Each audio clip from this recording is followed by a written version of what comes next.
A little bit of behind the scenes here. Lock's setting up. We're doing a little shoot on Newlands Corner.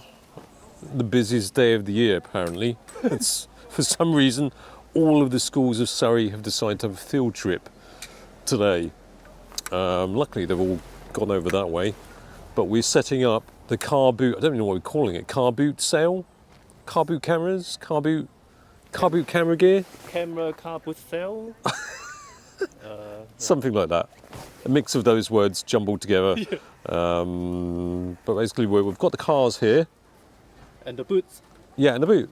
We are lighting today's video with hashtag sponsored video Rotolight. That's the Anova 3 Pro. It takes 2 of these batteries. The code name RLBAT155. So Locke's holding up the EOS 2 Pro. EOS 2. Nothing to do with Canon. It comes with this dome thing. It's really useful actually. Show the lights. Kind of the same design. But this, you can use all the EOS light accessories on this new one. Yeah. And this one also support Smart. this, like this is the same as the previous Anova. Yeah. I mean, it kind of looks like the EOS, but it's different optics, is it a different angle or something like that? Narrower. Narrow angle. But this is a prototype version, so it's going to be slightly different. This is going to be on Indiegogo or Kickstarter, one of them. This is great stuff for at home, isn't it? I mean, you can use it outside as well, but the strength of this one is quite a lot different to that one. I mean, I think when we're talking about power, this has quite a bit more power than the competition for this kind of bracket. It's probably far from being 100% as well. So this one looks like on my face because obviously I'm in the shadow. We need to light me up because there's going to be a little bit of contrast between sunlight and shadow. But it's not that heavy actually, surprisingly. I thought this was going to be quite a bit heavier than it is. Of course it's heavier than that, but it's still manageable for just one person. And we don't have any sandbags here to weigh down this light stand, and it's still right. I mean, when you look at the back of it as well, there's a lot more connectors and stuff like that. Use 2 V-mount battery, and it's really manageable with just 2 V-lock battery for this kind of lights, because a lot of other similar output lights have a big external battery. It's powerful, it's water resistant, especially if it's going to be used by the industry.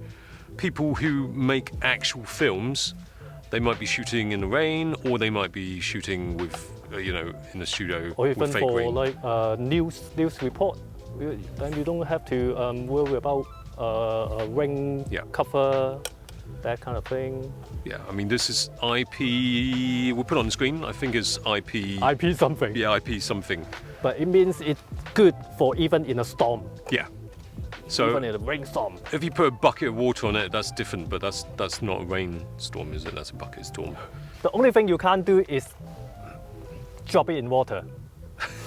Yeah. But any rainstorm, fine. I mean, when I heard about it, I thought, really? The batteries? And a big fan at the back. Yeah. Yeah, you're right. Well, rain get in and it just runs straight down here. Actually, that's how they do the waterproofing, because this bit is separate from this bit. In between, it's just air. It'll just run straight down. So this fan is just blowing to the heatsink on this bit. So that 2 bit is just separated. Actually, when it rains, it got better cooling as well. When it rains, it actually got water cool. Well, another thing is, it's only got one knob on this side. That's great design. Before that, they do have like both on both. Actually, most lights, this kind of yoke have this design, but now it's just one side. Yeah. Especially, I think, when there's a heavy light like this, Yeah. and not having two. So you can have one hand on it and Yeah. release rather than if you release both, it might fall. Got touch screen. I like that they got physical lock and touch screen. Yeah. It's not like Tesla, you have to just use a touch screen for everything. Yeah, I mean, the touchscreen is one of those things which surprised me because it makes it in use a lot easier than Yeah. you'd think for a professional grade light. It's just a very simple interface and it's a nice touchscreen as well. Of course, you've got the other features like the flashing sirens and all that stuff which you get on the EOS and the Neo. And they pioneer this. They pioneer built-in effects. Yeah, Any other you've seen are just copying from Rotolight. this. It's clever. It's clever stuff anyway. But they've also got different effects from different filmmakers. Yeah. I think they call it Light Masters or something like that.